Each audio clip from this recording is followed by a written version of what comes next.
competing.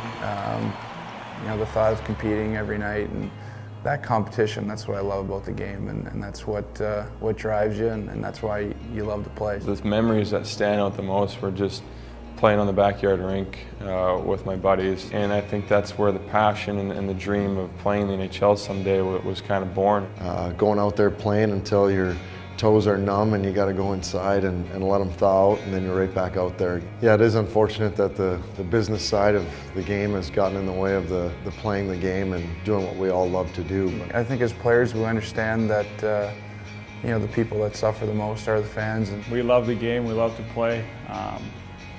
Ever since I was a kid, you practice, Game 7, not sitting in a chair in boardrooms and trying to hash out deals. We don't want a lockout. We'd want to play. We love to play. This isn't where we want to be. We'd much rather be on the ice, that's for sure. Like any partnership, you want both sides to benefit, and I think that's the case here.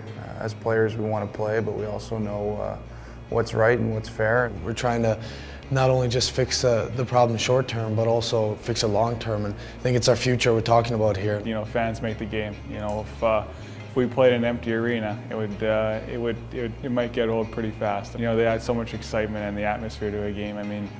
There's nothing better than coming out to the ice with 20,000 fans screaming. That's what you dream of, and that's what you want to, who you want to play for. We know how much we love the game. We know how much the fans love the game, and they're the ones that really suffer from it too, and they're kind of caught in the middle. It's kind of a sad thing that you look at the history of our game, the history of our league, and how so often it keeps coming back to the same thing. I think the goal here, especially from the player standpoint, is to find something that, like I said, is fair and reasonable, and is something that we can instill for years to come, where we're not going to have these problems down the road. The system that is supposedly broken was designed by the NHL owners and the league itself.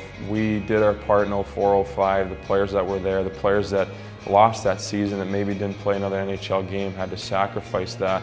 We've been willing to give concessions on the growth of our salaries. We'd like to help out those teams that are really struggling, and there's no doubt there are a few that are really struggling. We think along with us giving concessions, there should be some help from some of the current owners that are in good positions. Hopefully the owners and Gary Bettman can agree to that at some point, and maybe see that we're trying to compromise here and we're trying to work together.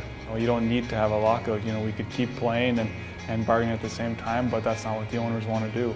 They want to lock out and use it as a tactic. The fans, they lose the game they love, and they don't get to perform, in front of the fans, and that's what makes it so much fun.